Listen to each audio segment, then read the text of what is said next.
자, 우리 오늘 저녁에는 5장 17절부터 시작하겠습니다.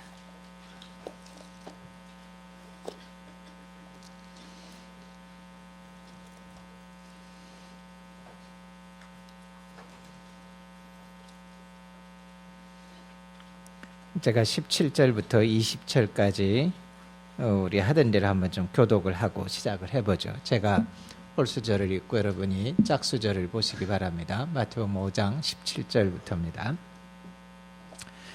내가 율법이나 선지자를 폐하러 온 걸로 생각하지 말라. 폐하러 온 것이 아니요 온전하게 하려 함이라.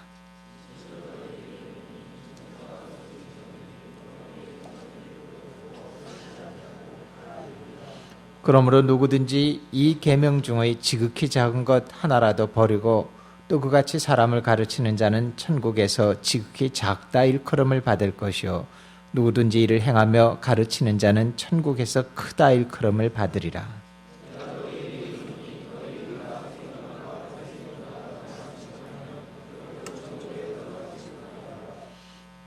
우리 잠깐 기도하죠.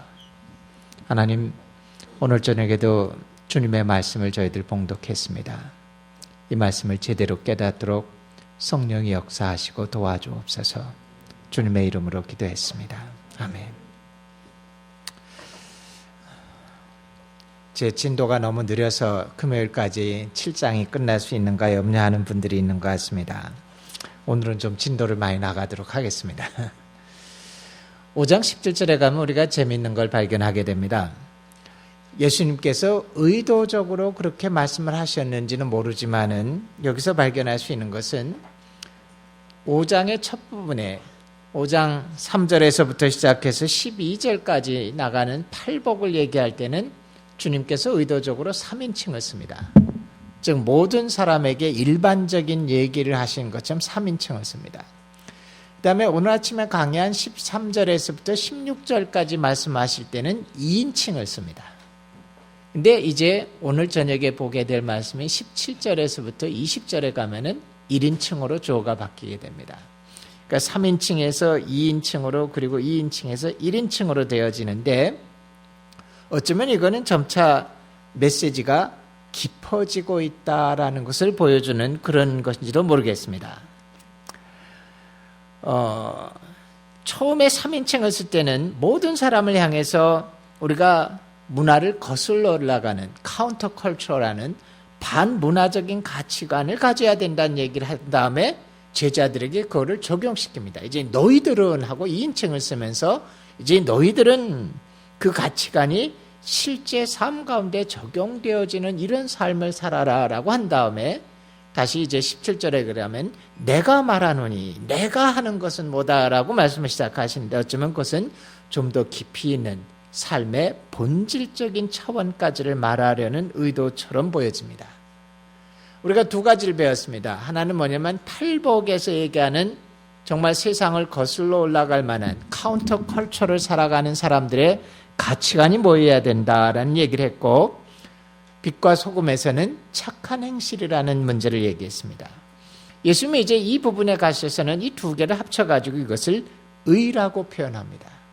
그러면서 우리가 가지고 있는 의가 일반적인 종교인들의 의보다 더 뛰어나야 된다라는 이야기를 이제 시작하십니다. 17절을 보십시오. 내가 율법이나 선지자를 폐하러 온 걸로 생각하지 말라라는 말씀을 의미합니다.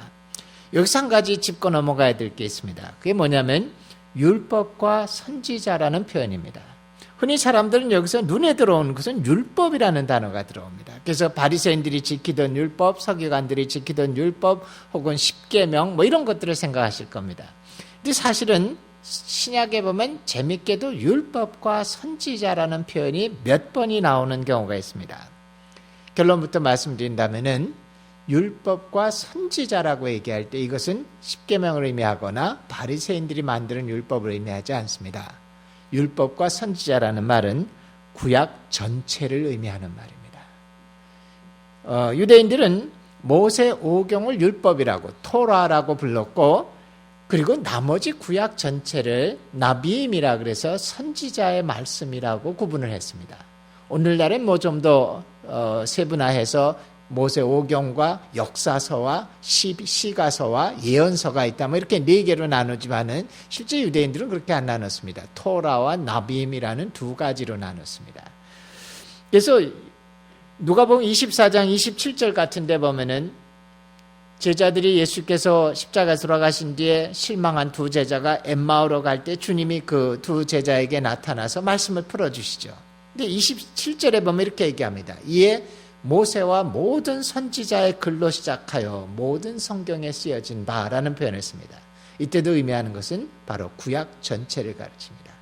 사도 바울도 곳곳에서 율법과 선지자라는 표현을 쓰는데 그것은 구약 전체를 가르칩니다.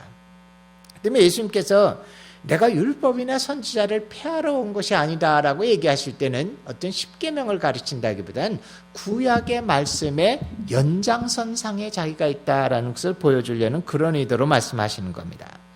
폐하러 온 것이 아니라 완전케 하려 함이라라고 말씀하시는데 이 완전케 하다라는 말은 뭐냐면은 어원적으로 깊숙이 얘기하면 그 단어는 채운다라는 뜻입니다.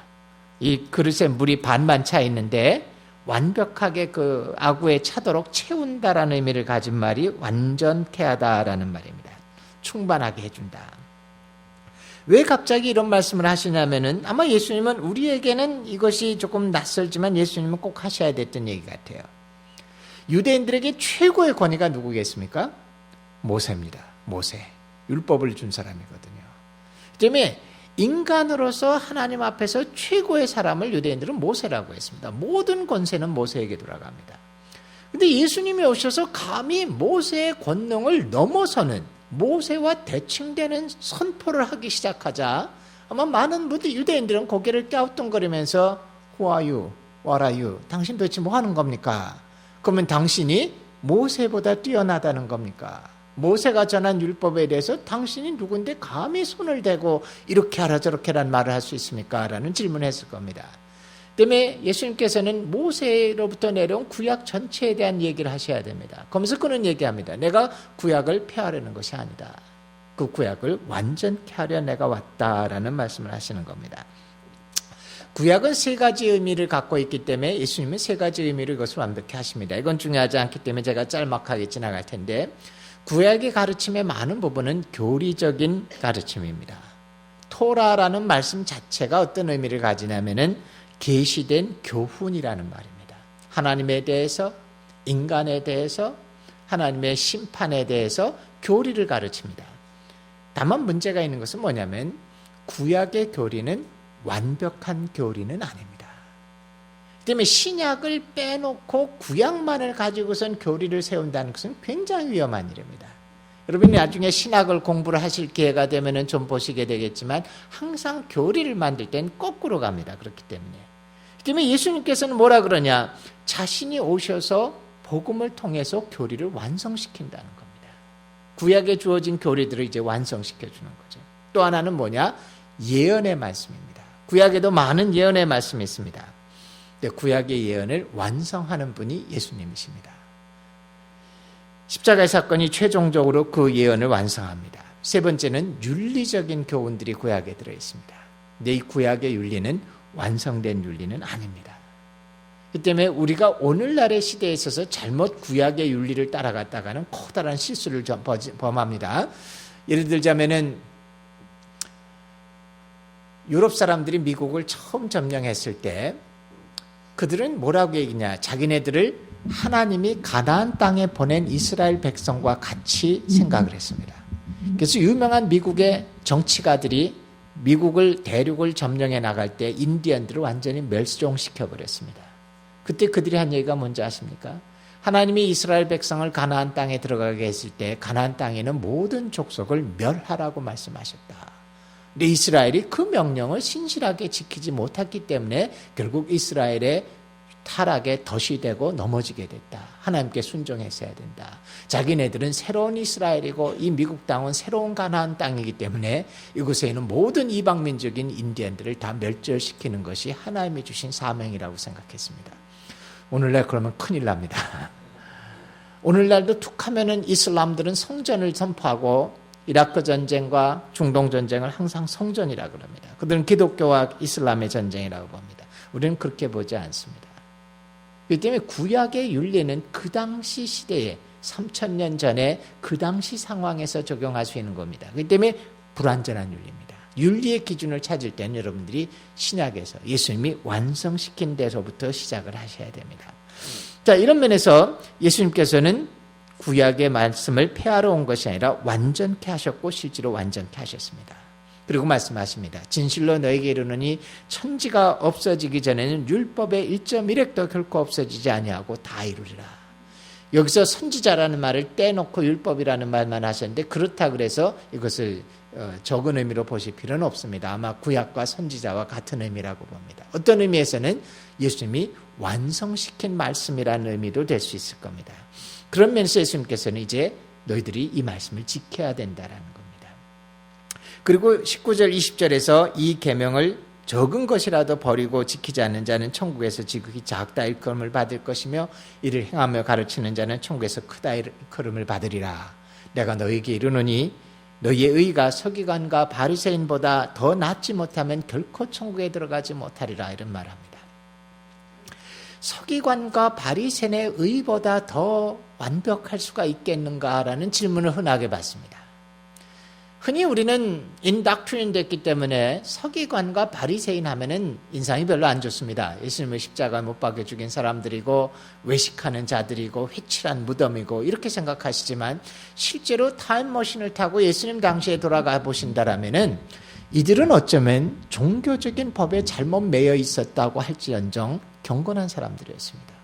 그리고 정말 하나님의 말씀을 지키기 위해서 목숨을 건 사람들이 바리새인들입니다.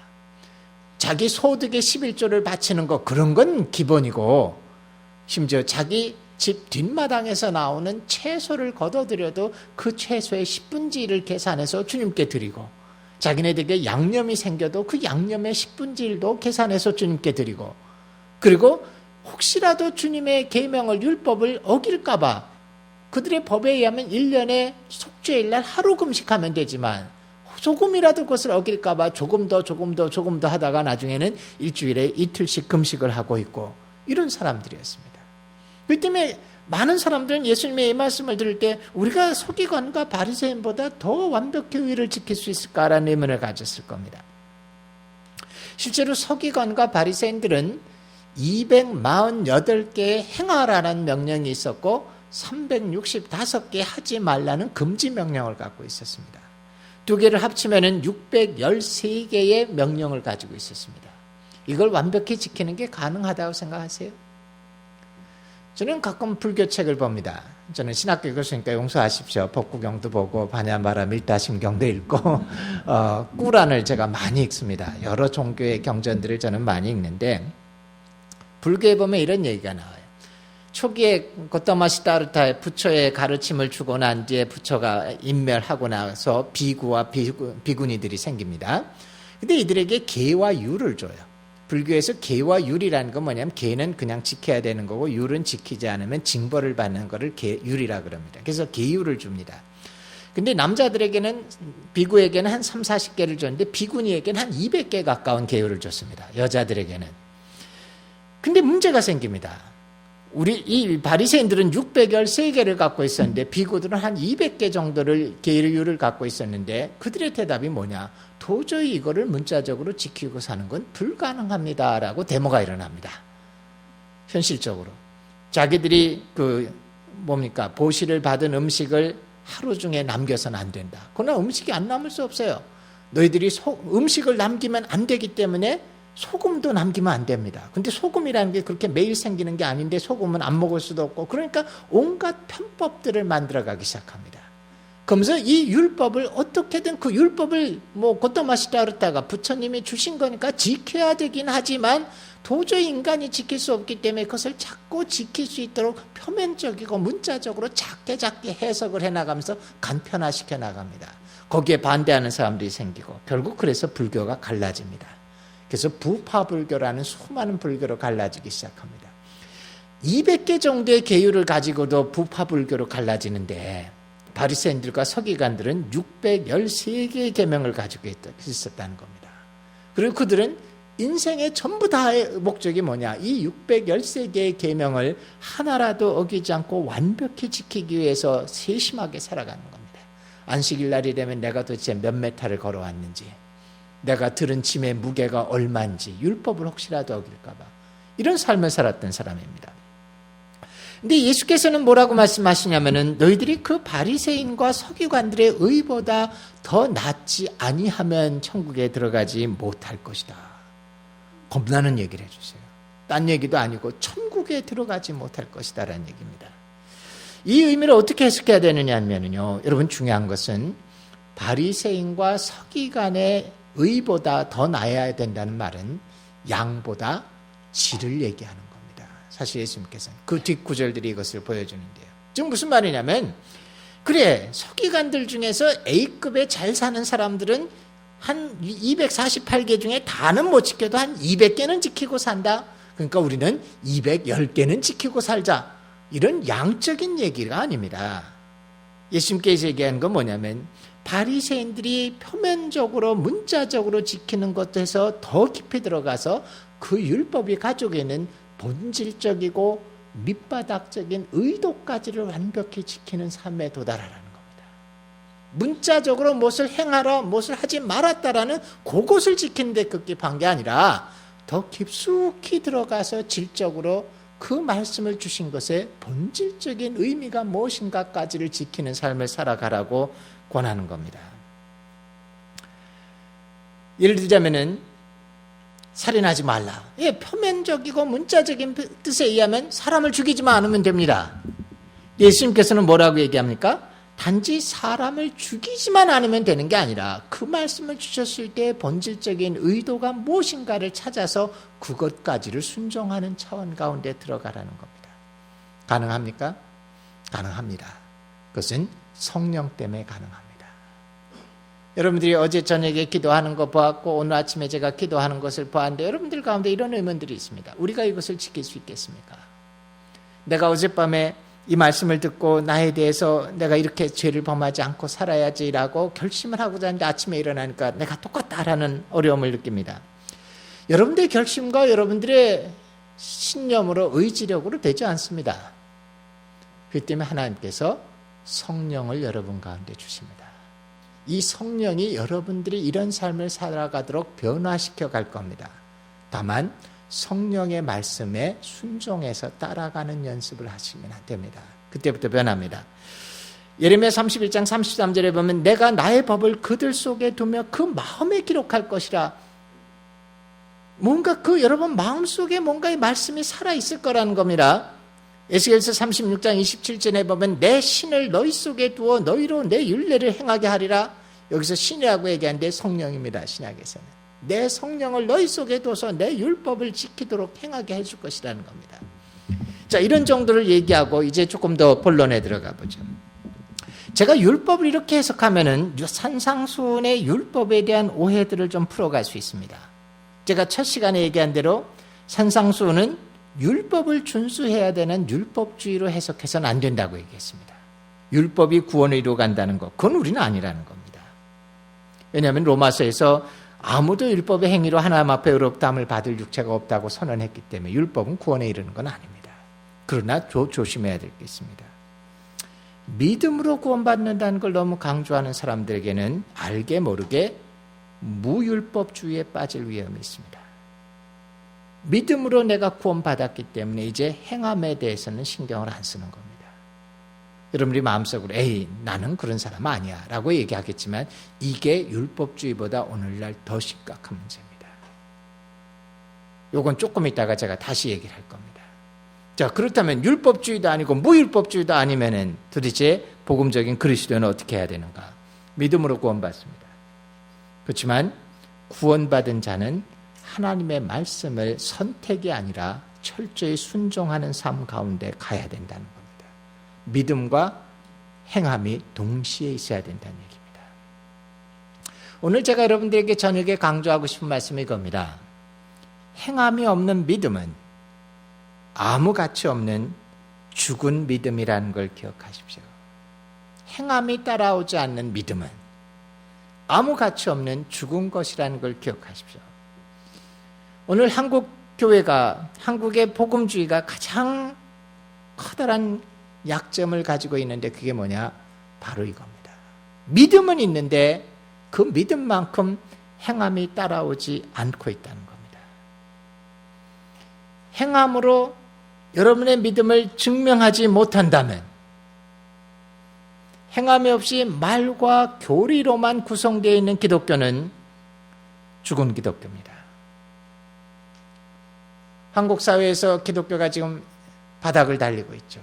아프가니스탄 사태 이후로 기독교에 쏟아진 비판들은 말도 못합니다. 당에서 싼 비판을 받고 있습니다. 근데 왜 한국의 기독교가 그런 어려움을 겪고 있느냐? 행함으로 우리의 믿음을 증명하지 못하고 있기 때문에, 행함이 없는 죽은 믿음을 갖고 있기 때문에 그렇다는 겁니다. 오늘날 교회가 갈수록 점차 행함에 대한 강조는 없습니다. 믿음에 대한 강조만 합니다. 제가 아주 조심스러운 얘기를 할게요. 이거 아주 조심스러운 얘기입니다. 오해하지 마시고 들으세요. 그래서 오늘은 이따 끝나고, 제가 설교가 끝나고 부록을 하나 더 덧붙일 겁니다. 오늘날, 왜냐하면 지금 제가 하는 얘기는 구원에 대한 기본적인 교리를 제대로 이해하지 못하는 분들은 크게 오해할 수 있는 얘기이기 때문에 아주 제가 조심스럽게 접근하는 겁니다. 오늘날 믿음으로 구원을 받는다라고 하는 복음주의자들이 가지고 있는 구원론이 문제를 하나 가지고 있습니다. 그건 뭐냐면은 구원을 너무나 좁게 해석을 하고 구원을 칭의로만 해석하고 있다는 겁니다. 여러분, 칭의가 뭔지 아시죠? 예수님이 십자가에서 우리의 죄를 대신하심으로 말미암아 우리가 그 하나님의 십자가의 사건과 우리의 죄를 용서한다는 약속을 믿기만 하면 그 순간 우리를 의롭다고 인정해 주신다라는 겁니다. 이게 칭의입니다. 아마 여러분 이 칭의를 제대로 깨닫지 않고 구원받지 못한다라고 배웠을 겁니다. 사실입니다. 다만 문제는 오늘날 복음주의의 구원론이 너무 지나치게 칭의라는 좁은 개념에 지나칠 정도로 집중이 되고 있다는 게 문제입니다. 성경에 보면 구원이라는 단어가 두 가지 의미로 쓰입니다. 어떤 곳에서는 아주 좁은 의미로 칭의를 의미하는 걸로 사용됩니다. 실제로 로마서의 앞부분에 보면 그렇게 사용이 됩니다. 하지만 바울의 다른 서신서와 로마서의 뒷부분에 가면 구원을 굉장히 넓은 의미로 써갑니다. 뭐라 그럽니까? 거기서는 구원, 항상 칭의의 구원은 뭐가 돼야 되냐면 현재 완료형이어야 됩니다. 내가 칭의를 이미 받았어야 됩니다. 받아가는 거 아닙니다. 구원은 한순간에 내가 믿음을 발휘함으로 하나님 앞에 의롭다 하심으로 받았다로 끝나는 거예요 생각합니다. 근데 뒷부분에 가면 구원을 넓게 해석하기 시작해요. 거기에 가면은 구원은 칭의뿐만이 아니라 성화의 과정을 거쳐서 어느 날 하나님 앞에서 영화의 단계까지 도달하는 전체를 구원이라고 얘기하기도 합니다. 그렇기 때문에 그런 의미에서 뭐라고 얘기합니까? 너희들이 구원을 이루어가라라고 진행형으로 얘기해 줍니다. 구원의 확신을 강조하는 그룹에서는 구원은 받았다라는 과거 완료형이 돼야지만 되지, 내가 지금 구원을 이루어가고 있어서 언젠가 완성이 될 거면 이런 표현 썼다가는 완전히 불신자 취급받게 됩니다. 그러나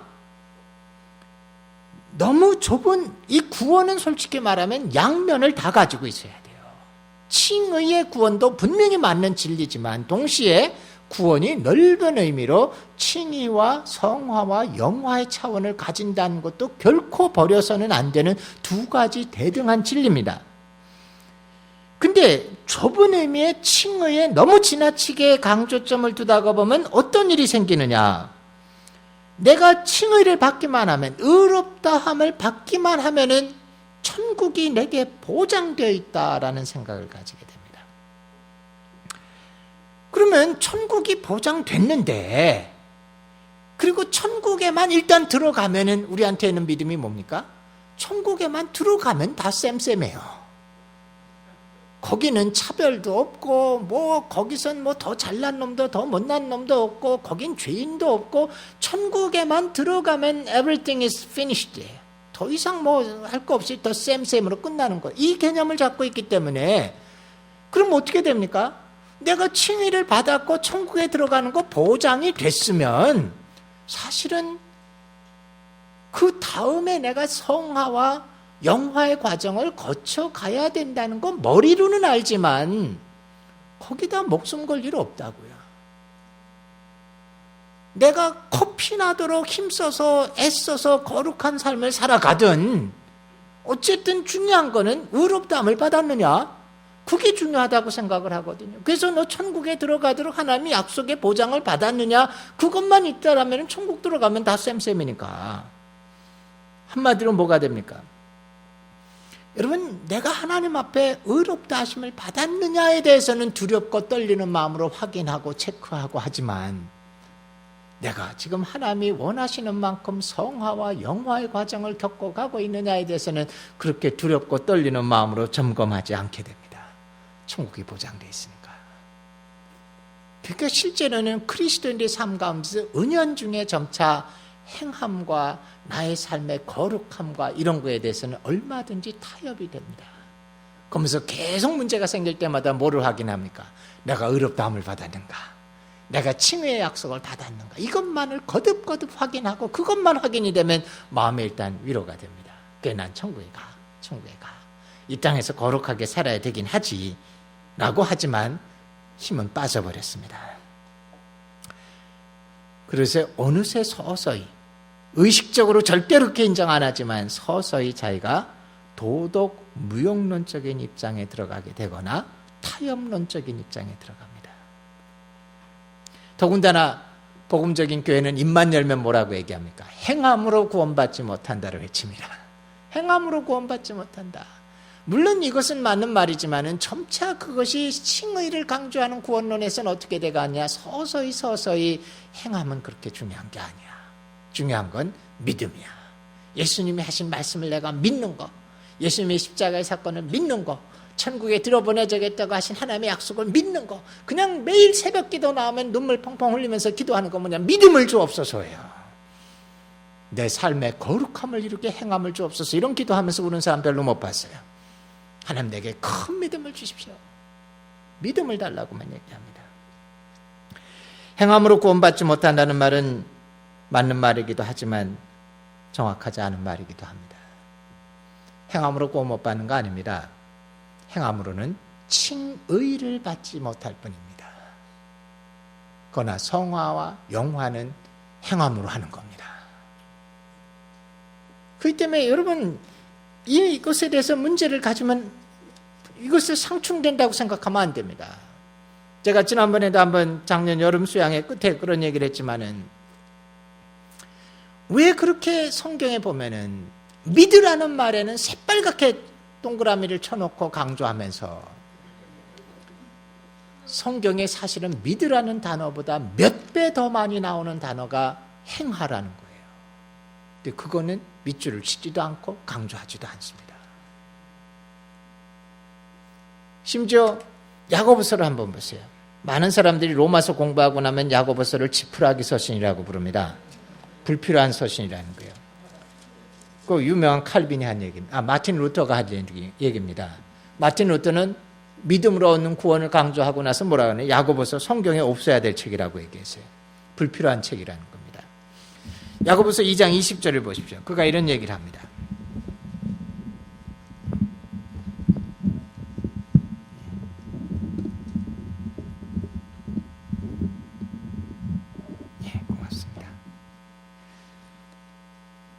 야고보서 2장 20절에 보면 야고보가 이런 얘기를 합니다. 아하, 허탄한 사람아, 행함이 없는 믿음이 헛것인 줄 알고자 하느냐? 우리 조상 아브라함이 그 아들 이삭을 제단에 바칠 때 행함으로 의롭다 하심을 받은 것이 아니냐? 네가 보거니와 믿음이 그의 행함과 함께 일하고 행함으로 믿음이 온전하게 되었느니라. 성경에 이른바 아브라함이 하나님을 믿으니 이것을 의로 여기셨다는 말씀이 이루어졌고 그는 하나님의 벗이라 칭함을 받았나니 이로보건대 사람이 행함으로 의롭다 하심을 받고 믿음으로만은 아니라. 뭔가 좀 이상한 것 같아요. 로마서에 가면 뭐라고 얘기합니까? 아브라함이 믿음으로 말미암아 의를 얻었다라고 얘기합니다. 근데 여기서는 똑같은 아브라함의 얘기를 들이대면서 야고보는 뭐라고 하냐면은 아브라함이 믿음으로만 의를 받은 게 아니라 그가 행함으로 의롭다함을 받았다는 얘기를 합니다. 이 두 개가 틀린 얘기인가요? 아니요. 사실은 이 부분을 자세히 읽어보세요. 내가 보거니와 믿음이 그 행함과 함께 일하고 행함으로 믿음이 온전케 돼야지만 제대로 된 믿음이라는 겁니다. 아브라함에게 이삭을 바치라고 했을 때 그가 오케이, 저는 하나님이 아브라함을 죽여도 살릴 줄 믿습니다라고 자기 천막에 가만히 앉아 있었으면 그게 의의가 됩니까? 그는 하나님의 약속을 믿었기 때문에 뭘 합니까? 칼을 들어서 자기 아들 이삭의 배를 갈르려고 그랬다고요. 어떤 쇼를 한 거 아니에요. 그는 믿음이 있었기 때문에 행함을 했다고요. 자기 아들을 진짜 죽이려고 그랬다고요. 그랬을 때 하나님이 뭐라 그럽니까? 내가 너의 믿음을 의로 여기겠다고 했습니다. 저는 로마서와 야고보서가 반대되는 구절이 아니라고 봐요. 어쩌면 로마서의 조금 미진한 부분을 보충해주는 짝을 이루는 완벽한 책이 야고보서입니다. 그게 말이 이거예요. 믿음이 그의 행함과 함께 일하고 행함으로 믿음이 온전케 된다. 행함이 없으면 어쩌면 여러분들 안방에 앉아서 편하게 하나님 내가 당신의 모든 거 믿습니다. 그 믿음이 어쩌면 가짜인지도 모른다는 거예요. 요한일서를 좀 보십시오. 사랑의 사도라 그러는, 그리고 누구보다도 그리스도를 사랑했던 요한이 뭐라 그럽니까? 1장 6절에 이런 얘기를 합니다. 요한일서 1장 6절에 만일 하나님과 사귐이 있다고 어둠에 행하면 거짓말을 하고 진리를 행치 아니하는 거다. 예, 하나님 사랑한다고 얘기하지만 실제 삶 가운데 그 행함이 나타나지 않으면 그는 거짓말하고 있다는 거예요. 2장 3절 4절을 보십시오. 우리가 그의 계명을 지키면 이로써 우리가 그를 아는 줄로 알 것이요 그를 아노라 하고 그의 계명을 지키지 아니하는 하는 자는 거짓말하는 자요 진리가 그 속에 있지 아니하니라. 니네가 계명을 아무리 믿은들 뭐 하겠느냐라는 거예요. 계명을 믿으면 그 계명을 지켜야 된다는 얘기입니다. 3장 3절에서 6절도 보십시오. 주를 향하여 이 소망을 가진 자마다 그의 깨끗하심과 같이 자기를 깨끗게 하느니라. 죄를 짓는 자마다 불법을 행하나니 죄는 불법이라. 그가 우리 죄를 없애려고 나타나신 것을 너희가 아나니 그의 죄가 없느니라. 그 안에 거하는 자마다 범죄하지 아니하나니 범죄하는 자마다 그를 보지도 못하였고 그를 알지도 못하리라. 물론 제가 이런 비판은 해요. 요한일서를 쓴 사도 요한은 조금 이상론적인 개념이 있어요. 표현 자체가. 그럼에도 불구하고 그가 강조하고 싶은 건 뭐냐? 하나님을 안다고 하면서 여전히 죄 가운데 행동하고 있는 사람은 하나님을 알지 못한다. 그의 강조점입니다. 그는 조금 더 타협하지 않아요. 그에 대해서. 5장 2절 3절에 보십시오. 우리가 하나님을 사랑하고 그의 계명들을 지킬 때 이로써 우리가 하나님의 자녀를 사랑하는 줄 아느니라. 하나님을 사랑하는 것은 이것이니 우리가 그의 계명들을 지키는 것이라. 그의 계명들은 무거운 것이 아니라. 여러분 하나님 사랑합니까? 믿습니까? 그러면 당연히 계명을 지키라는 거예요. 하나님 사랑한다고 하고 하나님의 모든 약속을 믿는다고 하고 그러면서 그가 주신 말씀대로 행하고 지키지 않고 있다면 거짓말이라는 겁니다. 그렇기 때문에 칭의가 맞습니다. 천국에 들어가려면 십자가에서 우리의 공로가 아니라 하나님의 일방적인 은혜로 우리를 거듭나게 하신 칭의를 믿음으로 천국 들어갑니다. 하지만 그 칭의가 만약에 행함이 따라오지 않는다면, 합당한 성화와 영화가 따라오지 않는다면 어쩌면 그 믿음은 진짜 믿음이 아니었는지 몰라요. 진짜 믿음을 가지면 천국 들어가는데 그 믿음이 진짜가 아닐지도 모른다는 겁니다. 그러니까 너무나 요즘에는 칭의와 의롭다함, 구원의 확신만을 강조하다가 보니까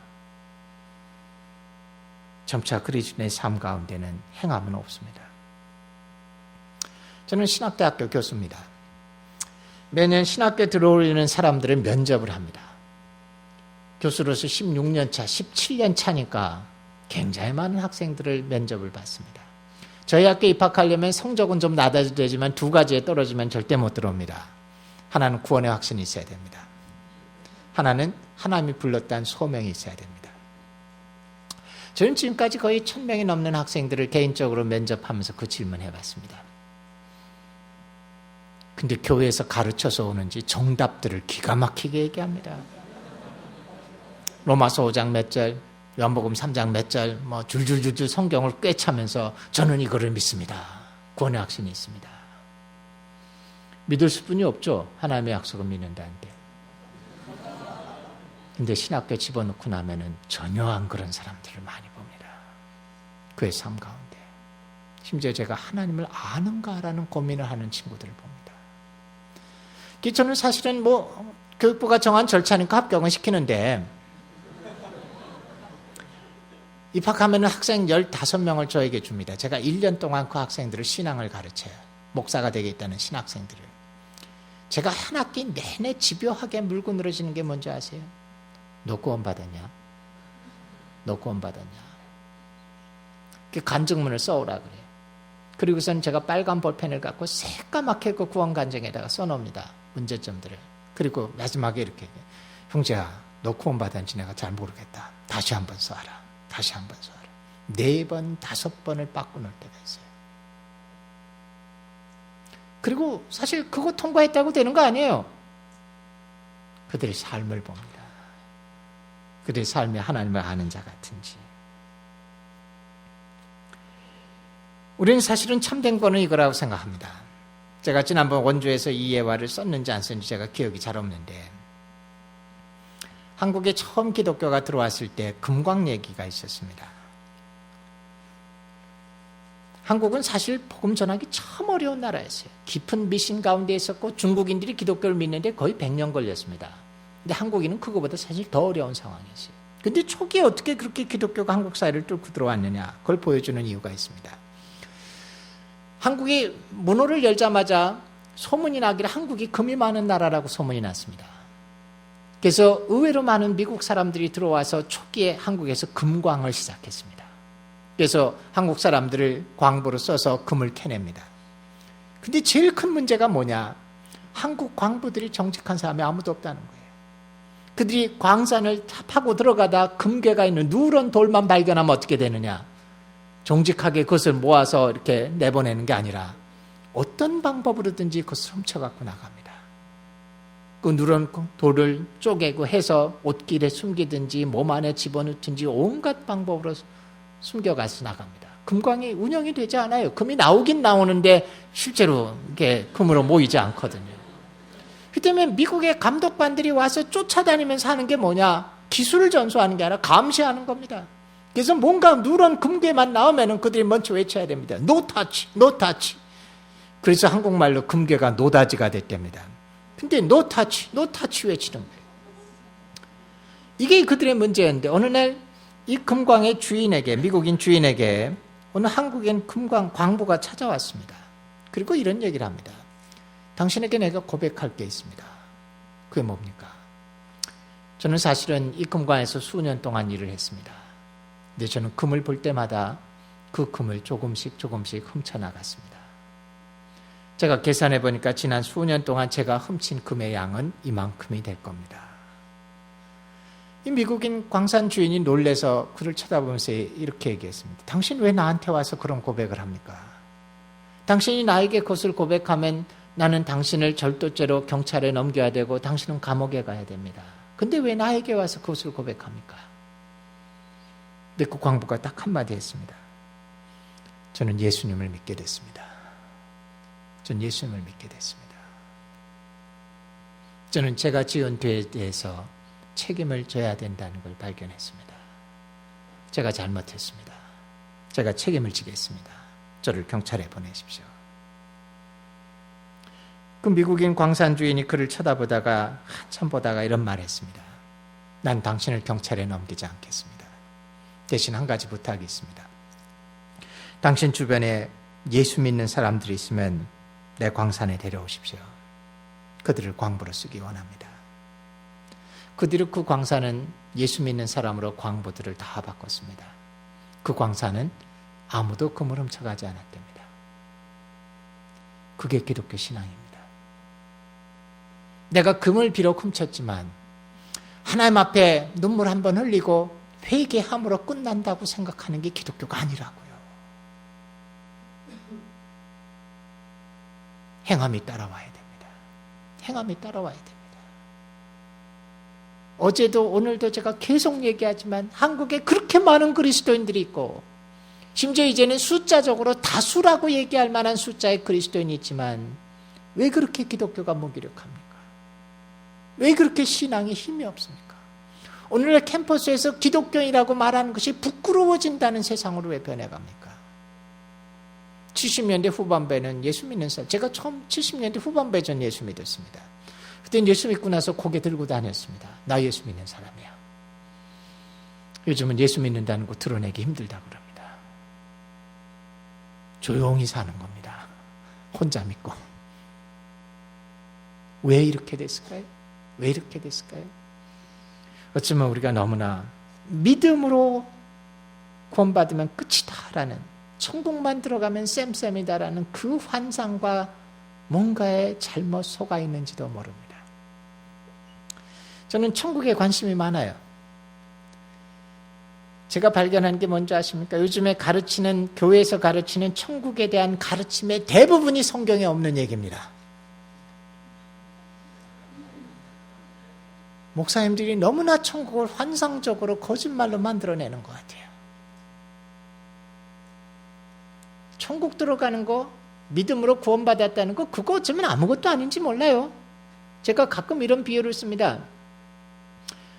칭의를 받아서 천국 들어간다는 거, 그거 약속대로 됩니다. 근데 그건 어쩌면 미국 가는 비자 받는 거에 불과한지 몰라요. 미국에 이민 가고 싶을 때 여러분 제일 어려운 게 뭐라고 생각합니까? 영주권 받는 거라고 생각하죠. 미국 대사관 문턱이 닳도록 수십 번 뻔질나게 다녀야 됩니다. 몇 년을 다녀야 됩니다. 그래서 영주권 받으면 세상을 얻고 미국을 다 얻은 것 같죠. 한번 미국 가보세요. 공항에서 한번 보고 난 뒤에 그거 아무짝에도 필요 없는 거예요. 그 다음에 중요한 건 뭡니까? 그 미국 땅에서 어떻게 행복하게 건강하게 잘 살아가느냐인데 그게 진짜 중요한 거라. 영주권 하나도 중요하지 않아요. 천국이요? 들어간다는 거 아무것도 아니에요. 예수님의 십자가 보혈로 천국 들어가는 비자 받는 거 그거 아무것도 아니에요. 들어가서 천국에서 어떤 삶을 사느냐가 중요해요. 근데 목사님들은 그 다음 얘기 안 해요. 천국에만 들어가면 다 쌤쌤이다 이렇게 가르쳤거든요. 이상한 얘기 같지만 전 천국이 쌤쌤 아닐 거라고 믿는 사람 중에 하나입니다. 뭔가 차이가 있을 거예요. 예수님 믿고서는 뺀돌이로 살아가던 사람. 요즘에 그 뭡니까? 한국에 이런 얘기하면 은혜가 안 되지만은 그 뭐 얄미운 년 시리즈 가운데 20대 얄미운 년, 30대 얄미운 년에서 쭉 했는데 마지막 제일 얄미운 사람이 누굽니까?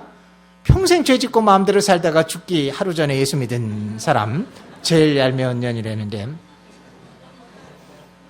그 사람과 평생 주님을 믿고 고난을 당하면서 거룩함을 지킨 사람과 천국에서 결코 쌤쌤 아니라고 저는 믿습니다. 그래서 천국 가면 이런 일이 벌어질 거라고 저는 항상 생각해요. 제가 가끔 농담처럼 하는 얘기인데 많은 사람들이 천국 가서 자기 목사를 찾아다닐 겁니다. 아니 목사님들도 천국 간다는 얘기예요. 다만 중요한 게 뭐냐, 목사를 찾아가서 항의할 거예요. 와봤더니 전혀 다르지 않습니까? 당신 옛날 교회에서 가르칠 때 천국만 들어간다면 쌤쌤이라 그러는데 여기 와보니까 아니네요. 왜 우리한테 이렇게 잘못 가르쳐줬습니까? 난리칠 거예요. 목사들은 또 신학교 교수 잡으러 다닐 겁니다. 니네들 우리 신학교 다닐 때 그렇게 가르치지 않았냐? 신학교 교수들은 또 바울 잡으러 다닐 거예요. 네가 로마서에서 그렇게 얘기하지 않았느냐?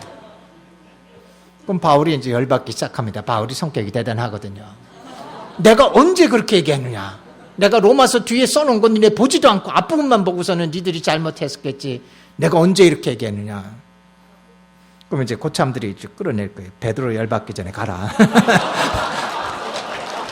베드로 열받으면 니네 완전히 끝장이다. 베드로가 한번 베드로 전후서 들고 나면 니네 끝장이니까 빨리 가라.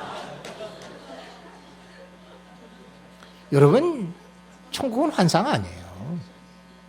천국은 제가 보기엔 이 땅에서와 비슷한 삶일 거라고 생각해요.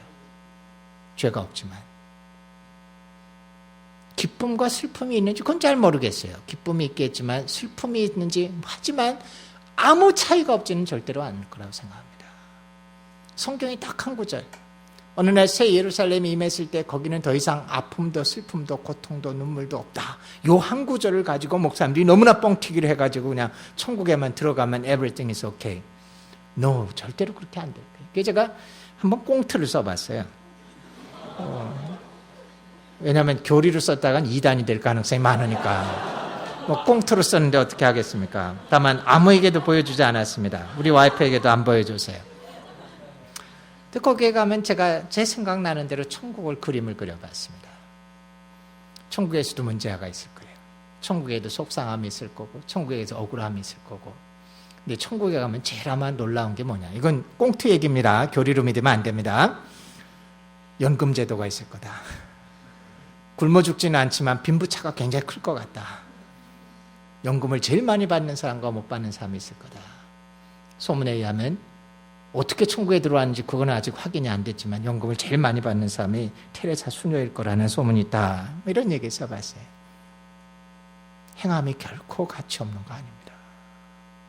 이 땅에서 눈물의 골짜기를 지나가 본 사람들, 이 땅에서 주님 때문에 핍박과 고난을 당해본 사람들, 이 땅에서 주님 때문에 손해보는 삶을 살았던 사람들, 이 땅에서 주님 때문에 거룩함을 지키기 위해서 정말 피 흘리기까지 싸워봤던 사람들, 그런 사람들이 보상이 있을 겁니다. 근데 그것은 영원한 보상이에요. 여러분, 이 산상수훈이 결코 믿음으로 구원받는다는 걸 약화시키는 복음서 아닙니다. 그거는 밑바닥에 깔고 들어가는데, 믿음으로 구원받는 데서 끝이는 신앙은, 이거는 아주 기본적인 거예요. 그거 가지고 이제는 신앙이라고 내세우기에는, 명함 내세우기도 어렵습니다. 이제는 삶이 따라오는 자들이에요.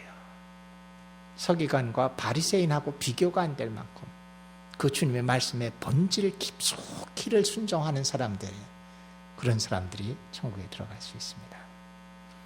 자, 이것을 예를 들어서 보여주기 시작합니다. 몇 가지 예를 들어볼게요. 21절부터 보면은 네 가지 이야기가 나옵니다.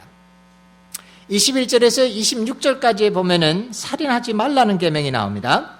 27절에서부터 32절 사이에는 간음하지 말라는 얘기가 나오고, 33절에서 37절에는 거짓 맹세하지 말라, 더 나아가서 아예 맹세를 하지 말라는 얘기가 나오게 되고, 38절에서부터 48절까지는 원수를 대적하지 말라라는 얘기가 나오게 됩니다.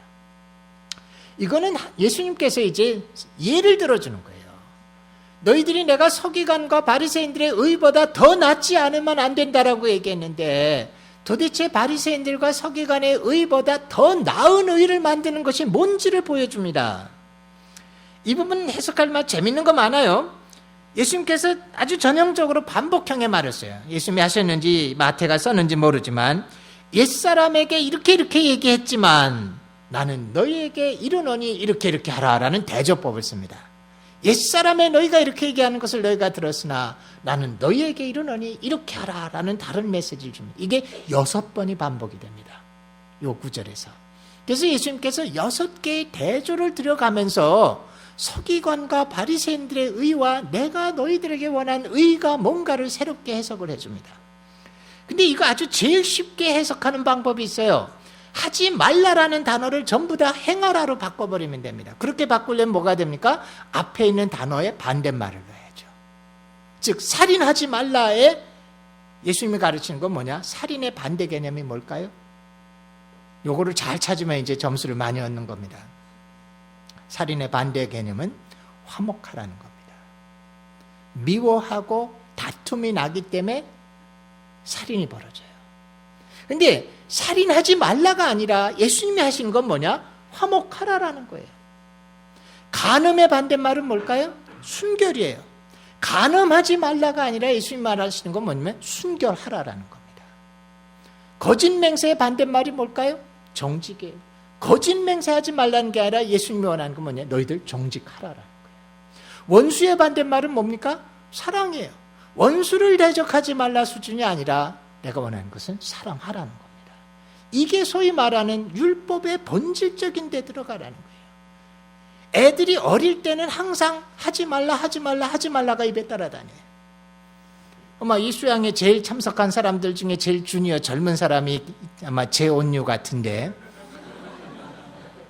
온유를 키우려면 아직 어리니까 부모가 계속 해야 되는 말은 뭡니까? 하지 말라는 거예요. 이거 흘리면 안 돼, 그렇게 하면 안 돼, 그거 찌지야, 만지면 안 돼, 너 그렇게 하면 안 돼. 계속 안 된다는 말을. 왜? 어릴 때는 그렇게뿐이 할 수 없어요. 어린애에게 뭐 너 순결해야 된다, 너 뭐 이렇게 고상한 생각만 해야 된다, 뭐 이렇게 얘기해서 안 먹혀 들어가요. 그렇기 때문에 어린애들의 수준에서는 하지 말라라는 명령을 주지만 커갈수록 하지 말라는 아니에요. 여러분 애 키울 때 잘 키우고 싶으면요, 하지 말라라는 소리 초등학교 초반부에 끝내야 돼요. 부모가. 그다음부터는 하라가 돼야 돼. 하라. 행해야 된다. 행해야 된다. 근데 한국 부모들은 어릴 때는 하라 네 마음대로 해라. 식당에서 떠들어도 이쁘고 뭐 난동을 부려도 이쁘고 텔레비전 하루 종일 보고 있어도 이쁘고, 그러다가 사춘기 들어가면 하지 말라가 나와요. 이렇게 하면 안 돼, 이건 안 돼, 이건 안 돼. 그러면 애 완전히 잡아요. 어릴 때 하지 말라고 하시고 초등학교 조금만 커지면 하라로 바뀌어야 됩니다. 마찬가지 예수님이 이제 옛날에 주었던 구약의 율법 정도를 가지고 너희들 지키는 거 아니다. 내가 원하는 건 이제는 이거다라는 겁니다. 살인하지 말라. 21절에 보십시오. 옛사람에게 말한 바 살인하지 말라. 누구든지 살인하면 심판을 받게 되리라 하는 것을 너희가 들었으나 나는 너희에게 이르노니 하면서 새로운 걸 보여줍니다. 예, 구약의 율법에 의하면 사람을 죽이지만 않으면 돼요. 내가 형제를 향해서 화를 내든지, 형제를 향하여 라가라고 욕을 하든지, 형제를 향하여 미련한 놈이라고 욕을 하든지, 그거는 율법을 어긴 게 아니에요. 죽이진 않았으니까. 그 때문에 죽이지만 않으면 된다는 겁니다. 근데 예수님이 얘기하시는 건 그게 아니에요. 결국 사람을 죽이는 일이 왜 벌어지느냐? 형제를 노하고 형제를 욕하고 형제를 공격하고 화목하지 못하게 되기 때문에 살인까지 가는데, 나는 너희에게 이르노니 화목해라. 형제에게 노를 내는 것도 죄고, 형제에게 욕을 하는 것도 죄고, 형제를 미련하다고 낮춰보는 것도 죄다. 그 때문에 예물을 제단 앞에 두고 예물을 제단에 드리려다가 거기서 내 형제에게 원망 들을 만한 일이 생각나거든 예물을 제단 앞에 두고 먼저 가서 형제와 화목하고 와서 예물을 드려라. 여기서는 예물이라고 얘기했는데 제가 이야기하면 그것은 제물이라는 말이 더 맞았을 것 같아요. 희생제물을 드려요. 유대인들은 당연히 자기의 죄가 어느 정도 쌓이면은 분수에 따라서 양이든 염소든 비둘기든 가져가서 속죄제를 드립니다. 속죄를 드리면은 자기의 죄가 씻어진다고 믿었어요. 그렇기 때문에 그들은 죄를 범하면서도 항상 속죄제를 드립니다. 돈만 많으면 죄 범해도 돼요. 근데 예수님이 하시는 말은 뭐냐면, 너희가 제물을 드리려고 제단에 갔다가 네 마음속에 걸리는 것이 있느냐, 죄가 깨달아지냐, 먼저 가서 용서를 빌고 화해하고 와라. 그리고 나서 속죄제물을 드려라. 속죄제물만 드린다고 해서 그 짐승의 피만 흘린다고 해서 이제 만족하지 않다는 겁니다. 너를 고발하는 자와 함께 길에 있을 때 급히 사와라. 고발하는 자가 너를 재판관에 내주고 재판관이 옥리에게 내어줘 오게 가둘까 염려하라. 이 땅에 살아갈 동안에 여러분 자기가 사과하고 용서 빌 게 있으면 서둘러서 그렇게 하라는 겁니다. 진실로 내게 이르노니 내가 한 푼이라도 남김이 없이 다 갚기 전 결코 거기서 나오지 못하리라. 이것은 어쩌면 영원한 심판의 얘기를 하는 건지도 몰라요. 너희가 아직 심판에 들어가기 전에, 심판에 끌려가고 있는 길 가운데 있을 때 빨리 용서를 빌고 빨리 사과하고 내 죄에 대해서 용서를 빌어라. 안 그러면 못 나올 거다. 화목하라는 겁니다. 이 세상에서 화목하고 사는 것만큼 어려운 일이 사실 없어요. 제가 이거 계속 강조하기 때문에 더 얘기는 하지 않겠습니다. 그렇지만 이 땅에서 벌받아 마땅한 사람들을 긍휼히 여겨주고 연약한 자들을 품어주고, 그러면서 나의 죄에 대해서 그들에게 용서를 구하고 그렇게 사는 게, 그게 살인하지 말라라는 계명의 바탕에 깔린 거다. 그럼 너희들 이제는 그렇게 살아라. 간음하지 말아라. 순결을 지키라는 겁니다. 간음하지 말라 했다는 것을 너희가 들었으나 나는 너희에게 이르노니 음욕을 품고 여자를 보는 자마다 마음에 이미 간음하였느니라. 어떤 남자들은 아주 힘줘서 얘기합니다. 그럼 세상에 간음만 한 남자가 어디 있습니까? 라고 얘기할 겁니다. 근데요, 아니에요. 그렇게 너무 어렵게 생각하지 마십시오. 음욕을 품고 여자를 바라보는 자마다 마음에 이미 간음했다 그럽니다. 이거 그렇게 안 살려면 속세를 떠나야 되냐? 아니에요. 저는 와이프하고 걸어가다가 어떤 아름다운 여자를 보면 저 여자 참 멋있다라고 얘기합니다. 간음 아니에요. 아름다운 여자를 보고 아름답다고 생각하는 건 건강한 징조입니다. 우리 와이프는 아주 좋아하는 게 뭐냐면은 그 미인 선발대 이런 걸 좋아해요. 저는 별로 안 좋아해요. 그래도 와이프가 어떨 때는 그거 열심히 봐요. 그럼 제가 옆에 앉아서 박자를 맞춰줍니다. 참 이쁘다. 건강한 겁니다. 그거 죄 아닙니다. 음욕이라는 말은 뭐냐면 이성에 대해서 불의한 마음으로 그를 소유하고자 하는 욕망이 지속적으로 나타나고 구체적으로 계획되는 게 음욕입니다. 불의한 방법으로 이성을 소유하고자 하는 계속적인 욕망을 갖는 것과 구체적인 계획을 세우는 게 음욕입니다. 그럴 때는 그걸 감탄호히 거절하고 회개해야 됩니다. 하나님께 도와달라 그래야 됩니다. 그것이 만약에 자기를 떠나지 않으면 자기 힘으로 안 되면 하나님께 도와달라 그러는 겁니다. 근데 주님은 어느 정도 우리의 삶 가운데서 간음만 범하지 않으면 된다가 아니에요. 한마디로 얘기해서 순결해라, 깨끗하게 살라는 겁니다. 그리고선 29절에 이렇게 얘기하죠. 만일 내 오른눈이 너로 실족해 하거든 빼버리라. 내 백체 중에 하나가 없어지고 온몸이 지옥에 던지지 않는 것이 유익하며 또한 만일 내 오른손이 너를 실족해 하거든 찍어버려라. 내 백체 중 하나가 없어지고 온몸이 지옥에 던지지 않는 것이 유익하니라. 이것은 과장법입니다.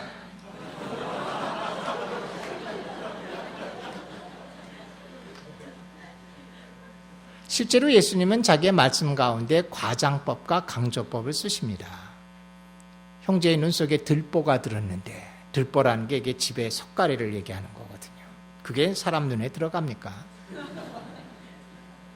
그렇지만 예수님께서 이것을 강조하게 해서 과장법을 쓰세요. 실제로 예수님이 이거 우리에게 명령한 거 아닙니다. 만약 명령했다면 지금 두 팔 다 갖고 있는 사람들 전부 다 하나님 앞에 잘못된 사람. 교회 역사 가운데 보면 지나치게 문자적인 사람, 수도사들 중에 일부가 눈을 빼기도 하고 자기 손을 자르기도 했어요. 그러나 그게 주님이 원하시는 거 아니라고요. 주님이 원하시는 건 여기서는 뭐냐면 그럴 정도로 여러분이 철저하게 자기의 순결을 지키려고 싸우고 투쟁하라는 겁니다. 오늘 전 세계에서 나오는 물자 중에 3분의 1이 음란과 욕심에 관련된 죄 때문에 소비됩니다. 전 세계에서 나오는 재물의 3분의 1이 음란과 욕심에 관계돼서 허비됩니다. 여러분 젊을 때 자기를 순결하게 지키기로 결정하세요. 아니 난 뭐 아직 총각이고 처녀고 아직 결혼할 때도 모르고 내가 뭐 그리 음란에 대해서 유혹이 많을까? 반대죠. 제가 지금 잘못 얘기했어요. 내가 아직 결혼도 안 했고 지금 싱글이고 그러니까 내가 간음과 음란이나 이런 거에 대해서 관심이 많지 결혼하고 나이가 들면 없어질 것이다. 정반대입니다. 사람은 결혼하고 나이가 들수록 음란에 대한 욕구가 더 커져요. 그 음란에 대한 욕구를 훈련시키는 방법이 뭐냐? 차라리 아직 여러분들이 싱글일 때, 젊을 때 이때부터 자기를 훈련시켜 나가야 됩니다. 가끔 우리 학교에서 학생들이 저와 저희 집사람을 인간 문화재라고 부를 때가 있어요. 그래서 저나 집사람을 건드리면 문화재법에 잡힌다라고 얘기를 하는데 그 이유가 뭐냐면 저희는 결혼할 때까지 키스해 본 적이 없어요. 처음 키스했던 게 결혼한 날 저녁에 처음 해봤습니다. 학생들이 얘기하면 문화재라 그래요. 요즘 시대에 안 어울리는 사람들이라 그럽니다. 저는 와이프와 처음 만나고 7년 후에 결혼했습니다. 2년 동안 데이트를 했고요. 우린 시간을 참 많이 보냈어요. 유혹이 없다고요? 유혹이 있었습니다. 저도 젊은 사람이었는데요. 하지만 어느 날 제가 하나님 앞에 그런 서원을 했어요. 하나님, 내가 내 한계를 정하겠습니다. 내 한계를 정하겠습니다. 내가 내 아내를 결혼할 때까지 내가 접촉할 수 있는 건 여기로 선을 긋겠습니다 라는 것을 제가 했어요. 아주 가볍게 안아주는 것, 그 이상을 저는 하지 않기로 했습니다. 그리고 우리 둘은 결혼할 때까지 지켰어요. 2년 동안을 지켰습니다. 결혼한 뒤에는 우리는 아무 꺼리낌 없이 마음껏 사랑할 수 있습니다. 그 때문에 여러분들이 순결을 지키기 위해서는 내가 유혹이 적을 젊을 때부터 자기를 정하고 그 규칙을 지켜나가시게 되기를 바랍니다. 33절에 보면 옛사람에게 말한 바 헛맹세를 하지 말고 네가 맹세한 것을 주께 지키라 했다는 것을 너희가 들었으나 나는 너희에게 이르노니 도무지 맹세하지 말라. 하늘로도 하지 말라. 이는 하나님의 보좌이며 땅으로도 하지 말라. 이는 하나님의 발등상이며 예루살렘으로도 하지 말라. 이는 큰 임금의 성이라. 내 머리로도 하지 말라. 이는 내가 한토록도 희고검게 할 수 없습니다. 오직 너희 말은 옳다 옳다 아니라 아니라 하라. 이에서 지나는 것은 악으로부터 나오느니라. 한마디로 이게 뭡니까? 정직하라는 겁니다.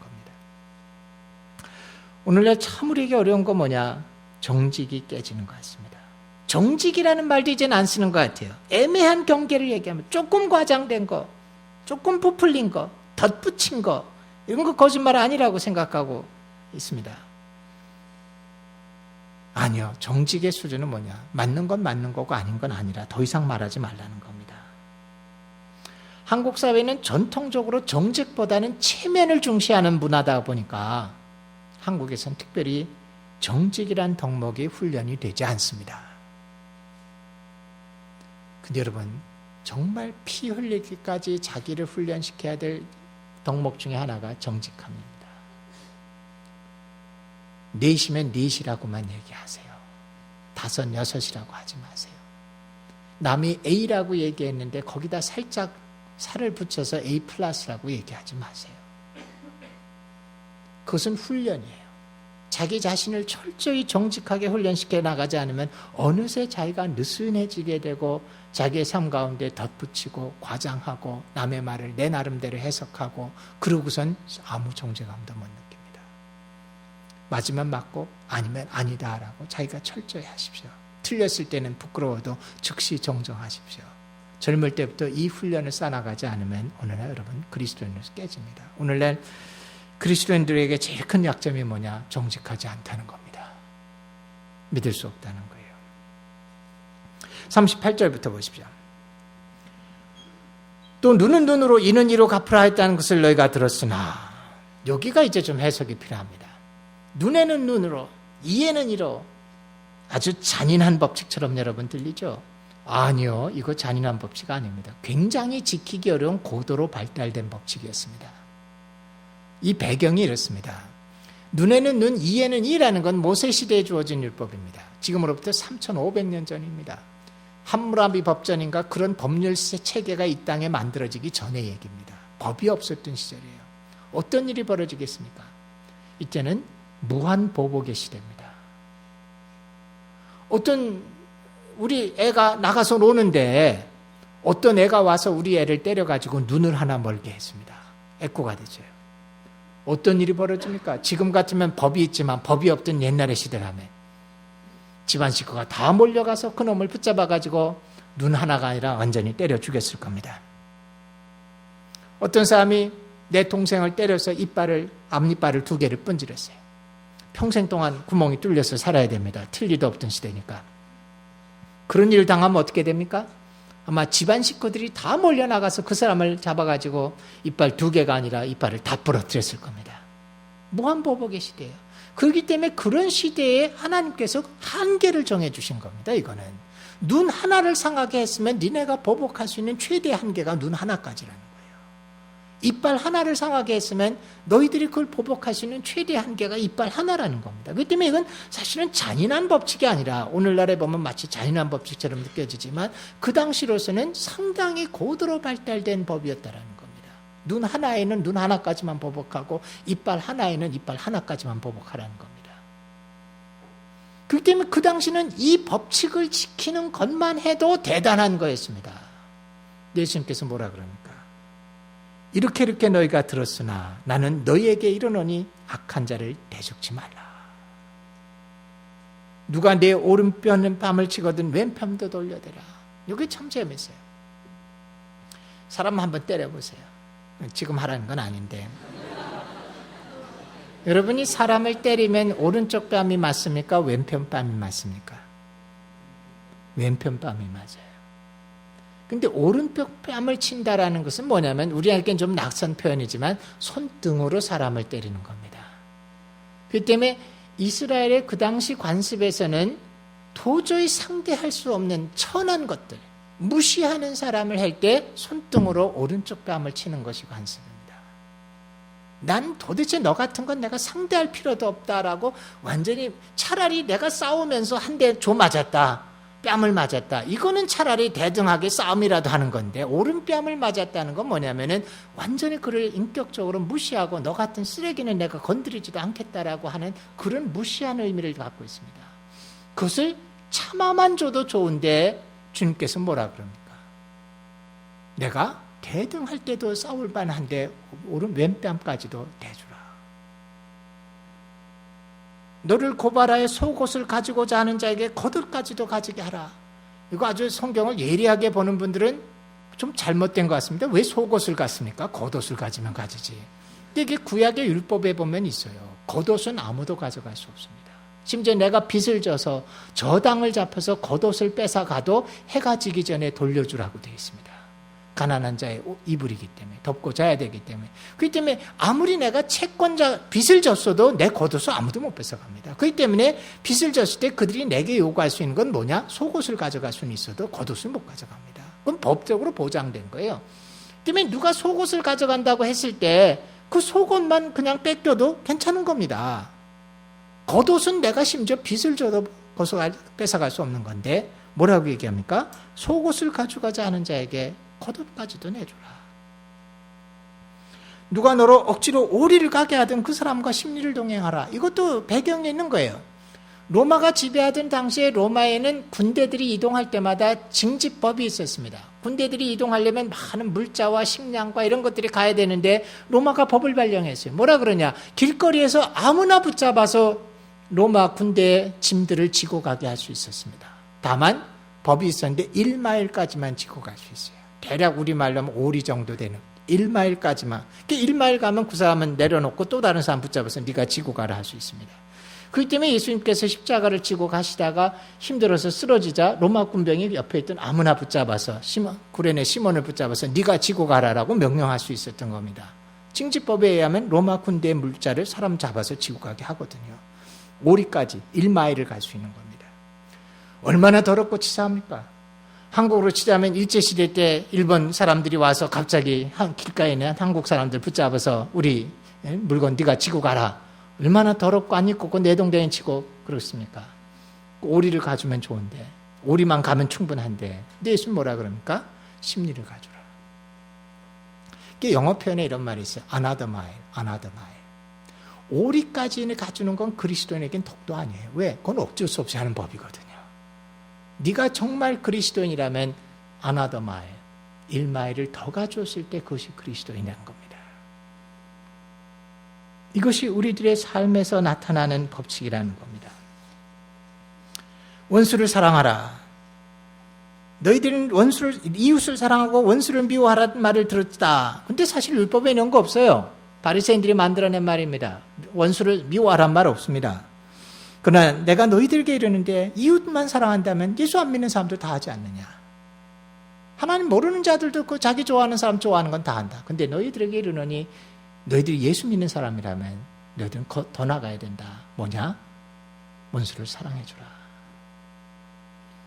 우리가 왜 이런 삶을 살아야 됩니까? 왜 another mile을 가져야 됩니까? 왜 오른뺨을 맞았는데 왼뺨을 대주고 속옷을 달랬는데 안 줘도 되는 겉옷을 줘야 되고 오리만 가주면 되는데 another mile을 더 가져야 되고 원수를 미워하지만 않아도 되는데 왜 원수를 사랑하는 데까지 가야 됩니까? 마태복음 18장 21절에서 35절에 그 답이 나옵니다. 여러분 잘 아시는 1만 달란트 빚진 자의 이야기가 나옵니다. 어떤 사람이 임금에게 1만 달란트의 빚을 졌습니다. 근데 빚을 못 갚자 그 당시 법에 의하면 빚을 못 갚으면 빚을 진 그 남자를 잡아다가 감옥에 놔두고 그 가족을 재산으로 여겨서 노예로 팔아버렸습니다. 그의 아내와 그의 자식들을 노예로 팔아서 빚 보충을 받습니다. 그래서 이 사람이 잡혀왔어요. 이 사람이 갚을 수가 없자 임금에게 사정합니다. 나를 좀 봐주십시오. 내가 벌어서 꼭 갚겠습니다. 근데 이거 거짓말입니다. 여러분 1만 달란트가 얼마인지 아세요? 한 달란트가 1000데나리온입니다. 근데 1데나리온이 하루에 일해서 벌 수 있는 사기 한 데나리온입니다. 그러니까 한 달란트가 1000데나리온이라면은 한 달란트가 대략 얼마 정도입니까? 3년을 일해야 벌 수 있는 값이 1달란트입니다. 3년을 일해야. 근데 이 사람이 진 빚이 얼마입니까? 1만 달란트예요. 3만 년을 일해야지만 갚을 수 있는 돈입니다. 그 때문에 그가 내가 벌어 갚겠습니다라는 건 불가능한 걸 얘기한 겁니다. 근데 임금이 처음에는 뭐라 그럽니까? 저자를 옥에 가두고 그의 처자들을 다 노예로 팔아버리라 합니다. 근데 그가 그 임금 앞에 간절히 사정을 하고 빌자 임금이 용서해 줍니다. 그래, 내가 내 빚을 탕감해 주겠다. 이 사람이 아마 구사일생으로 목숨을 건지고 나오자 아마 한숨을 내쉬면서 나올 거예요. 근데 임금의 궁전 문 앞에서 자기 동관을 만났는데, 동료를 만났는데 자기에게 100데나리온 거꾸로 빚진 사람을 만났습니다. 그저 아마 그가 자기가 곤욕을 치른 게 분했는지 그 사람의 목을 붙잡고 내 돈을 갚아라. 근데 그 사람도 사정을 합니다. 봐주십시오. 내가 꼭 벌어서 갚겠습니다. 100데나리온은 벌어서 갚을 수 있는 돈입니다. 석 달이라면 갚을 수 있는 돈입니다. 근데 그가 그 간청함을 듣지 않고 그 사람을 옥에 갖다 가뒀습니다. 그저 사람들이 그것을 보고서는 분이 여겼습니다. 어떻게 이럴 수 있는가? 자기는 1만 달란트의 어마어마한 빚을 탕감받았는데, 도저히 자기로서는 갚을 수 없는 빚을 탕감받았는데 100데나리온에 갚을 만한 빚을 진 사람을 긍휼히 여기고 기회를 주지 않고 옥에 가뒀다면 이건 있을 수 없지 않느냐. 그래서 그들이 임금에게 다시 가서 얘기합니다. 그러자 임금이 진노했습니다. 그래서 그를 다시 잡아옵니다. 그리고 네가 하울이라도 다 남김없이 갚기 전엔 옥에서 나오지 못해를 집어넣습니다. 무슨 얘기입니까? 우리 이야기죠. 우리가 하나님 앞에 죽을 수뿐이 없는 죄를 용서받은 자인데, 이 땅에 불법하고 불의하고 악하고 죄를 범하고 나를 괴롭히고 나를 손해보게 하는 수많은 사람들이 있는 게 사실이지만, 내가 1만 달란트의 빚을 탕감받았다는 걸 기억한다면 용서해 줄 만한 많은 거에 대해서 우리는 용서해 주는 삶을 살아야만 됩니다. 그게 당연한 거라는 거예요. 그리스도인이 됐다면, 하나님 아는 자가 됐다면, 죄의 용서함을 받은 사람이라면 이제는 우리는 1만 달란트를 탕감받은 자기 때문에 내 인생 가운데서 부딪히는 많은 100데나리온 빚진 자들을 용서하고 살아야 됩니다. 어쩌면 그 빚이 내가 탕감받은 게 너무 크기 때문에 another mile을 가져야 되는 것이 우리에겐 의문지도 모릅니다. 워치만니의 책 중에 보면요, 워치만니의 책을 요즘 별로 읽으라고 권하지 않지만 그 중에 좌행참이라는 책이 있어요. 그 책은 참 좋습니다.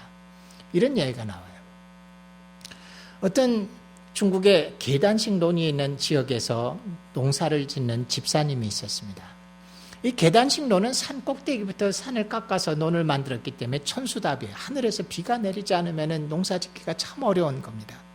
근데 이 집사님의 논은 맨 위에 있었어요. 근데 어느 해에 가뭄이 들고 비가 오지 않았습니다. 근데 이 집사님 아주 부지런한 사람이었기 때문에 새벽 일찍 일어나서, 남들보다 일찍 일어나서 저 밑에 있는 개울에서부터 물을 등짐으로 쳐서 하루 종일 고생을 하고 자기 논에다가 물을 가득 채웠습니다. 그래서 마음이 참 흡족했어요. 야, 내가 이제 이렇게 채웠으니 적어도 한두 주는 이 물이 갈 거다. 그래서 아주 편하게 잤는데 그 다음날 아침에 일어나서 자기 논에 올라가 봤더니 웬일인지 그 물을 어제 그렇게 고생해서 가득 채워놨는데 물이 하나도 없이 바짝 말라버렸습니다. 놀래서 그가 사방을 둘러다보고 찾아봤더니 바로 자기 아랫논에 있는 얌체가 밤에 와서 자기 논에 물이 가득 찬 걸 보자 그 논둑에 구멍을 하나 뻥 뚫어놓고 갔어요. 그자 물이 다 흘러서 아랫논으로 들어가 버렸습니다. 이 집사님이 참을 수가 없었어요. 어떻게 이런 나쁜 놈이 있는가. 그래서 그 아랫논의 사람을, 주인을 쫓아가서 욕을 하고 붙잡고 야단을 치고 그가 분을 다 풀었습니다. 그리고 저녁에 와서 기도를 하는데 이상한 일이 벌어져요. 기도가 안 돼요. 그거 하나님한테 질문합니다. 하나님, 아무리 생각해도 이건 내가 잘못한 거 아닙니다. 저 사람이 욕먹을 짓 했습니다. 내가 화내는 게 정당합니다. 근데 기도가 되질 않아요. 그가 밤새도록 뒤척이다가 아침에 용서하자. 그 다음 아침에 일찍 일어났습니다. 그래서 다시 또 물동이를 쥐고 가서 하루 종일 등이 벗겨지도록 고생해서 물을 기르다가 다시 자기 논에다 문을 채웠습니다. 이제 한동안은 가겠구나. 흡족하게 그날 밤 편하게 잠을 잤습니다. 근데 그 다음날 논에 갔더니 논이 또 바싹 말랐어요. 자기 아래 옆에 있는 얌체가 또 눈에 구멍을 뚫어서 물을 다 빼갔습니다. 이젠 참을 수가 없었습니다. 내가 그렇게 고생했는데 이 얌체 놈들은 일도 안 하고 있다가 내 논에 물을 훔쳐가다니 그가 또 화를 내고 욕을 하고 했습니다. 근데 또 이상해요. 그날 저녁에 또 기도가 안 됩니다. 그거 하나님한테 항의합니다. 하나님, 내가 잘못한 거 하나도 없지 않습니까? 저 사람들은 욕먹어 싼 사람입니다. 어떻게 저 사람들을 그냥 놔둡니까? 근데 기도가 안 돼요. 그날 밤에 그가 잠을 못 잡니다. 셋째 날 아침에 그가 아침 일찍 일어났습니다. 아주 깜깜한 새벽에 그가 일어났습니다. 그리고 다시 물동이를 들고 나갔습니다. 그리고 그 아래 개울에서부터 물을 길어서 산 위로 들고 올라갑니다. 그리고 자기 논 아래에 있는 얌체들의 논에다 물을 부어주기 시작했습니다. 점심도 먹지 않고 오후까지 그가 힘들어서 물을 길어서 얌체들의 논에 물을 채워줬습니다. 그리고 나서 다시 밑으로 내려와서 물을 길어서 한밤중이 될 때까지 자기 논에 물을 채웠습니다. 바보죠. 근데 그날 저녁 그는 하나님 앞에 기도할 수 있었습니다. 그리고 잠을 잘 수 있었습니다. 그리스도인들은 정당함의 법칙으로 살아갈 수 있는 사람들이 아닙니다. 우리가 정당함의 법칙으로 살아간다면 우린 이미 하나님 앞에 심판받아야 되는 자들입니다. 그 때문에 여러분 이제 이 세상을 살아갈 때 하나님 아는 자라면, 십자가 용서가 뭔지 아는 자라면 우리의 삶은 이제는 더 이상 정당함의 법칙으로, 네가 A를 했기 때문에 나도 A를 주고, 네가 열을 줬기 때문에 나도 열을 주고 살 수 없다라는 겁니다. 우리는 은혜의 법칙대로 살아가야 됩니다. 억울하게 오리를 갈 때 아나더 마일을 가줄 수 있고, 내가 절대로 율법에 의해서 뺏길 수 없는 것도 그들에게 내줄 수 있고, 모욕과 무시를 당해서 오른뺨을 맞았지만 정당한 왼뺨까지도 대줄 수 있고, 원수를 미워하지 않는 수준이 아니라 원수를 사랑하는 데까지 가야 됩니다. 말처럼 쉽지 않은 건 여러분 다 아실 겁니다. 저도 제가 마음에 참 미워하는 사람이 있었어요. 살다가 보니까 너무 억울하게 저를 거짓말하고 저를 매장시키려고 했고, 저를 제가 하고 있는 사역에서 쫓아내려고 그랬고, 제가 하나님 앞에 얼마나 많이 외쳤는지 모릅니다. What's up, God? 하나님 이게 뭡니까? Why God? 하나님 어떻게 이렇게 될 수 있습니까? 하나님, 내가 차라리 죄를 범했다면 제가 하나님 앞에 100배 사과하겠습니다. 하지만 하나님, 내가 그렇지 않은데 왜 이렇게 억울할 수가 있습니까? 정말 힘들었어요. 어느 정도냐면 제가 수면제를 먹지 않으면 잠을 못 자고 살았습니다. 저는 하나님, 그들을 내가 손대지 않지만 하나님 징벌하십시오라고도 기도를 수없이 했습니다. 성경에 그런 구절만 열심히 찾아 읽었습니다. 주로 억울한 일이 있을 때 시편을 보십시오. 시편에 보면 아주 다윗이 속 시원하게 욕도 하고 저들을 다 어떻게 하십시오라고 아주 시원한 얘기를 많이 해줍니다. 시편 읽으면서 얼마나 시원했는지 모릅니다. 하나님, 이 말씀이 내 일에 벌어지게 하시옵소서. 근데 어느 날 제가 깊이 느끼기 시작한 게 있었어요. 내가 참 어리석다. 어쩌면 저들은 하나님이 나라는 사람의 모난 부분을 깎기 위해서 사용하는 도구에 불과한데, 내가 정당함의 법칙만을 따지면서 나를 변호하기에만 급급했는데, 어느 날 내 삶의 그 수준이 아니라는 것을 보기 시작했습니다. 참 오래 걸렸어요. 제가 솔직하게. 안식년이 시작됐습니다. 1년 동안 쉬는데, 제가 안식년 동안 중동에 있었는데 거의 아무것도 안 하고 아침부터 점심 먹을 때까지 말씀 읽고 기도만 하면서 하나님과 씨름을 했어요. 하나님, 나 억울합니다. 이럴 수가 있습니까? 근데 결국 답은 뭔지 아세요? 내 마음에. 결국 하나님 앞에서 그것을 나의 문제로 다 돌이키고 나의 부족한 부분을 발견하고 그것을 내가 받아들였을 때 치료가 되기 시작합니다. 아무리 억울함을 호소해도 치료되지 않습니다. 우리는 절대로 정당함의 법칙으로 이 세상 살 수 없습니다, 여러분. 오늘부터 여러분 이렇게 선언하셔야 돼요. 하나님, 나는 정당함의 법칙으로 살지 않겠습니다. 나는 은혜의 법칙으로 살겠습니다. 멍청해 보이지만, 어리석어 보이지만 이것이 하나님이 말씀하신 율법의 깊숙한 본래적 의미의 삶이라면 그렇게 살겠습니다. 살인만 하지 않으면 안 되는 게 아니라 화해하고 화목하게 살고, 간음만 하지 않으면 안 되는 게 아니라 내 삶 가운데 순결을 지킬 거고, 헛맹세만 하지 않으면 되는 게 아니라 내가 정직을 지키기 위해서 피나기까지 싸울 거고, 나를 더럽히고 악하게 하고 괴롭히고 무시하고 그런 사람들에게 another mile을 가주는 그 여유를 갖고 정당함의 법칙엔 은혜의 법칙으로 살기 원합니다. 신비주의자인 스웨덴 브루그라는 사람이 있었어요. 이 사람 환상을 자주 봅니다. 환상으로 본 거기 때문에 제가 잘 믿진 않지만 그가 이런 선언을 했습니다. 내가 천국에 가봤더니 정의를 주장하는 사람은 한 사람도 와 있지 않더라. 천국에는 사랑을 베푸는 자들만 와 있더라. 교리적으로 틀린 얘기이기 때문에 믿지는 마십시오. 다만 그의 환상은 의미가 있습니다. 정의보다 중요한 것은 사랑입니다. 정당함보다 중요한 것은 은혜입니다. 오늘날 이 세상을 변화시킬 수 있는 힘은 정당함의 법칙이 아니라 은혜의 법칙, 그게 우리의 율법입니다. 기도하겠습니다.